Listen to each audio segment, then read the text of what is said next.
Bom dia para a senhora, ministra. Muito obrigada aqui pela presença no live. Ministra, na época da sua indicação, eu fui conversar com pessoas que trabalharam com a senhora lá em Minas Gerais, diretamente, e eu ouvi relatos muito positivos. Disseram muito que a senhora era muito bem-humorada, que todas as decisões na sua gestão costumavam ser feitas de forma colegiada, que a senhora era conhecida internamente como uma pessoa que ouvia muito os seus pares, não saía impondo nada a ninguém. E um termo que me chamou a atenção é o de que a senhora seria avessa a autoritarismos. Diante desse cenário, eu gostaria de trazer um assunto muito complexo que existe hoje no Ministério, que vai para além da questão do assédio sexual, que é a ocorrência de vários casos suspeitos de assédio moral. Há muitos relatos que a gente ouviu de um clima pesadíssimo no Ministério, no modelo de gestão, e nos últimos dias mesmo já foi feita mais uma demissão por conta disso. Como que a senhora pretende lidar com essa questão? Há nesse momento um pente fino sendo feito para eliminar as pessoas ou demitir as pessoas que tiveram práticas de assédio moral, que foram responsáveis por práticas desse tipo na gestão? E como que a senhora pretende acalmar aí os efeitos desse estrago na pasta? Você usou uma palavra muito forte, eliminar, né? Eliminar as pessoas. Eu acho que assim, nós não estamos eliminando as pessoas, nós queremos eliminar práticas autoritárias. E aí eu preciso que a gente distinga uma coisa da outra. Haverá mudanças no Ministério, mas as mudanças, elas não acontecerão necessariamente porque a pessoa sofreu uma denúncia. Porque eu acho que no caso de denúncia, esse processo ele vai correr na institucionalidade. Receber uma denúncia não significa que a pessoa é culpada. Quem vai dizer isso é a institucionalidade. A gente tem aqui corregedoria, tem órgãos próprios que vai determinar e vai garantir essa pessoa a defesa. O que eu preciso? Eu preciso criar um ambiente de serenidade e de diálogo no âmbito do Ministério. Então, eu acho que essa característica que foi apontada na minha gestão é uma característica que eu preciso que os secretários que fazem parte da minha gestão, eles reproduzam. Porque não adianta eu ter uma postura democrática de escuta se os secretários, os diretores não tenham essa postura. E eu falo que isso faz parte da gente construir uma nova cultura institucional.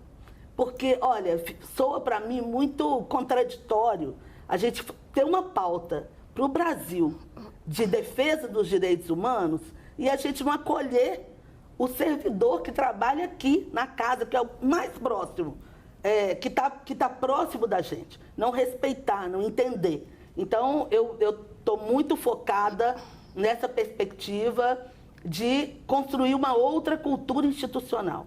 Isso é muito importante. Não é aqui para o Ministério dos Direitos Humanos, gente. É para a institucionalidade no país. Porque eu falo, assédio existe em todas as instituições. Na instituição pública, mas também nas instituições privadas. E existe uma cultura, muitas vezes, se isso está em escalões mais altos, de se varrer isso para debaixo do tapete. E eu acho que é isso que ninguém aceita mais. Os movimentos não aceitam mais. O movimento de mulheres desse país não aceita mais as mulheres serem silenciadas, a voz das mulheres não serem acolhidas do ponto de vista de servir como demonstração dos fatos. Isso é muito sério para nós e muito caro, porque eu falo a voz das mulheres e a voz das crianças. Não costuma ser ouvida. E a gente já teve episódios no nosso país de uma criança que chegou a procurar a justiça para dizer da violência que ela estava sofrendo, para pedir proteção, porque a criança disse, né? Olha, eu preciso ser protegida, eles vão me matar. E a institucionalidade não acolheu essa voz e essa criança foi assassinada. Então, é isso. Muitas vezes a gente não comete um assassinato do ponto de vista físico, mas a gente também pode cometer assassinatos do ponto de vista moral, né? As pessoas, muitas vezes, elas sofrem, elas entram em sofrimento mental, em depressão, em quadros depressivos, se a gente não tem uma cultura e uma institucionalidade que seja acolhedora. Isso não pode ser confundido também, gente, com má prestação de serviço. Porque muitas vezes também pode a gente ter ali, olha, né?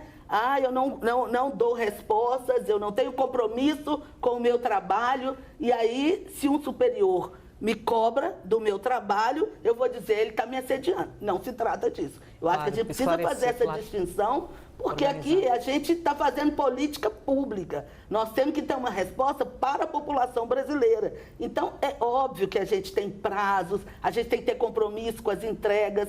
Agora, isso precisa ser explicitamente dito, combinado, e toda a institucionalidade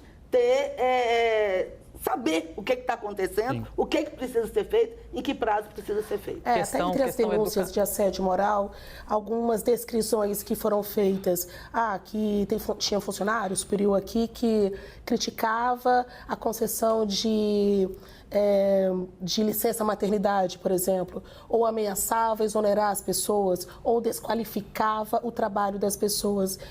Quem defende a gestão anterior também afirma que, em várias situações, o que a gestão anterior estava tentando era colocar as coisas na linha e fazer com que a pasta produzisse. Você tinha aqui um perfil, o Silvio Almeida, um ministro que tinha metas a serem alcançadas. Pela resposta que a senhora deu agora, dá para entender que a senhora está separando o joio do trigo, ministra, é isso? É isso. Eu acho que nós precisamos falar mais sobre isso, né? Porque essa pauta do assédio moral, eu falo, o Brasil, durante muito tempo, a gente silenciou sobre muitas coisas. É uma estratégia, inclusive, eu vou dizer assim, é uma estratégia para perpetuar a opressão. Mas precisamos falar sobre assédio moral, inclusive para que essas distinções sejam feitas, para que as pessoas compreendam e para que a gente também não entre numa onda de denuncismo, de denúncia vazia. Então, é muito importante isso. Eu acho que a gente precisa ter escuta, institucionalidade, apuração, responsabilidades. Assim como um governo, ele tem objetivos, ele tem programas, ele tem metas e isso precisa ser cumprido. E aí, quem é que faz isso? Os servidores, os trabalhadores da pasta precisam ter esse compromisso coletivo, porque a entrega não é para a ministra ou para o ministro, a entrega é para o país. Então, a nossa responsabilidade é com a população. Elisa? Vamos aqui, então, à nossa última pergunta com Pedro Duran e já me antecipo agradecendo novamente a presença da ministra. Muito, muito importante podermos ouvi-la e a senhora conversar com a imprensa aqui com a CNN Brasil. Pedro, por favor. Obrigado, Elisa. Ministra, super obrigado pela conversa aqui com a gente na CNN. Acho muito importante que a gente tenha esse bate-papo.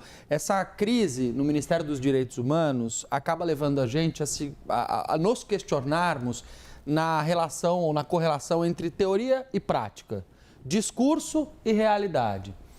E por que eu digo isso? O Ministério dos Direitos Humanos tem um dos orçamentos mais baixos da esplanada dos ministérios hoje. No início do ano passado, o presidente Lula decretou, sancionou um programa de combate ao assédio no governo federal.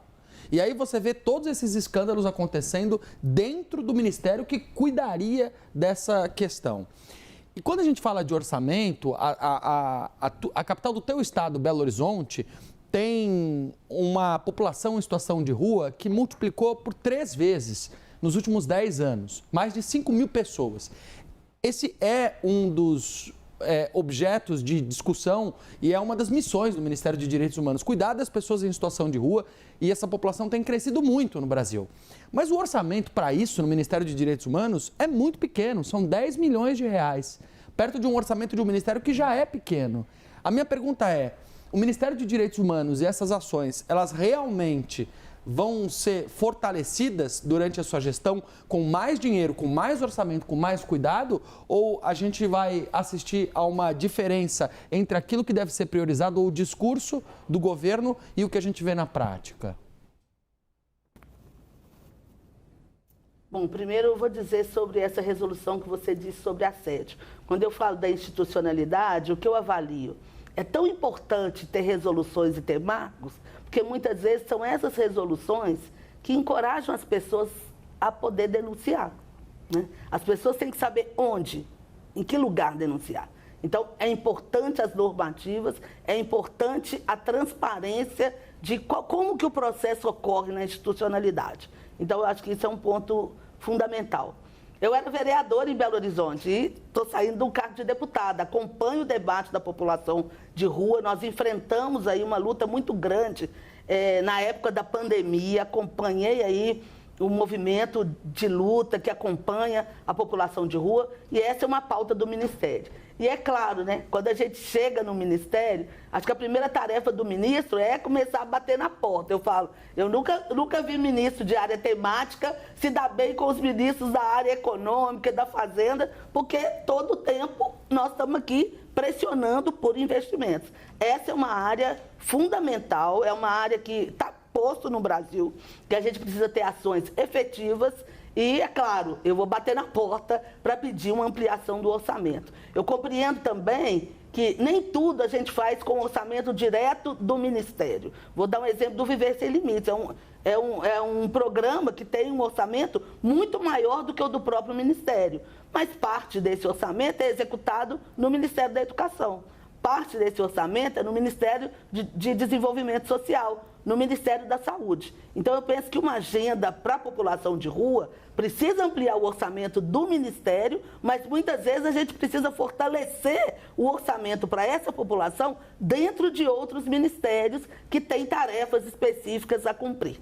Mas essa luta é minha, pode ter certeza. Vamos trabalhar muito para que a gente possa ampliar o acolhimento, a atenção, num tema que é muito complexo, que é a população em situação de rua hoje no Brasil. Porque me parece que muitas vezes a gente fala população em situação de rua e nesse meio a gente tem casos muito distintos, que estão na rua por situações muito diferentes. Em Belo Horizonte, por exemplo, eu vi crescer o número de famílias inteiras, né? Pai, mãe, criança, em situação de rua. Por quê? Porque não conseguem pagar um aluguel.